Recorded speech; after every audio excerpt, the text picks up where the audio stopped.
Here's a question as you start your day. When you're sick, do you sometimes Google or check social media for health advice? Yeah, you do. We all do that. Hello, my name is Gayle. If so, you are not alone. A 2022 survey found that 1 in 5 Americans turn to TikTok before their doctors when seeking treatment for a health condition, or you call your mom. Dr. Timothy Tiutan, a.k.a. Dr. Tim, is a board-certified internal medicine physician who works with cancer patients at Memorial Sloan Kettering, that's right here in New York City. He also, by the way, is a professor at Weill Cornell Medical College. So a year ago, he started posting health and prevention tips on social media to help make medical information more digestible. Here's Dr. Tim.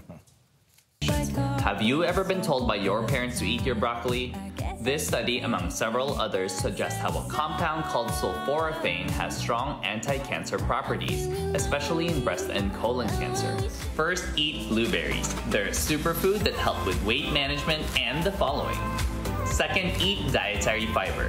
Fiber prevents your blood sugar from spiking, which helps prevent diabetes and weight gain. And we are very happy to say that Dr. Tim is here in the studio with us.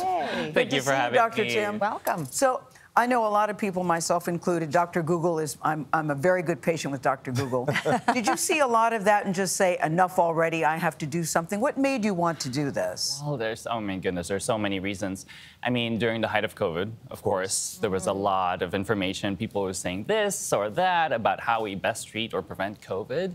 And to be honest, we just didn't know.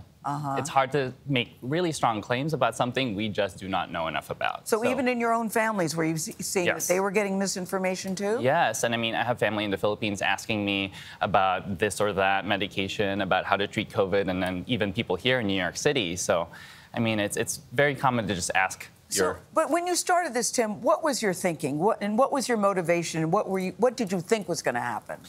I mean, I never imagined this. Being here sitting with all of you, it's really a blessing. But so, I mean, I would probably put it into 3 buckets. So first being this concept of combating misinformation.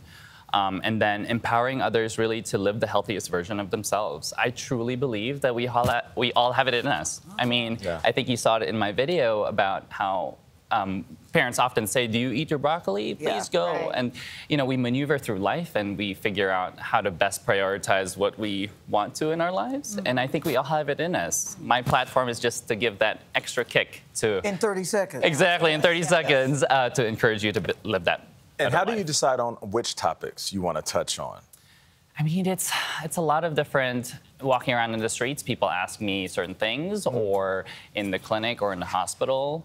For example, one of my earliest videos was, what's the difference between Tylenol and Advil? And that's such a common, I felt like a broken record in the hospital talking about that. Yeah. And so I wanted to be able to mass produce that and give it to everyone. Yeah. And because a lot of people are getting their advice from social media, I mean, we heard 1 in 5 going to TikTok before calling their doctors. What are the concerns with that? And how do you make sure that we're getting trusted information, that you're using trusted information as well? Well, it's hard. I think it's hard to decipher between people and so-called experts on social media. Just because you have a degree in something, it doesn't mean you're an expert or are providing accurate information.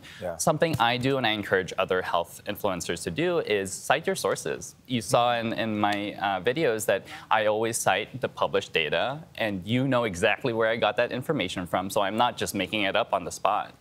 So I think that helps kind of combat that misinformation. I read, too, Tim, that one of the things you said you want to do is show a positive representation of Asian men. What do you mean? Why do you think that? Why do you think that's necessary?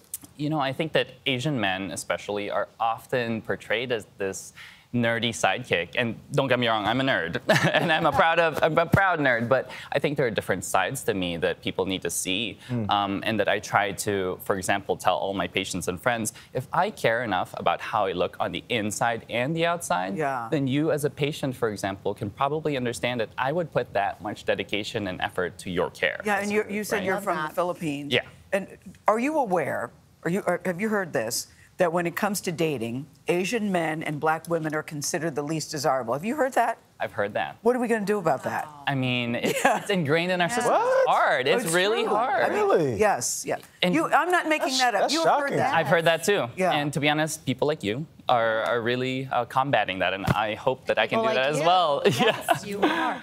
You say preventative care is a big issue that needs work in this country. In some ways, social media is helping that, Yeah. right?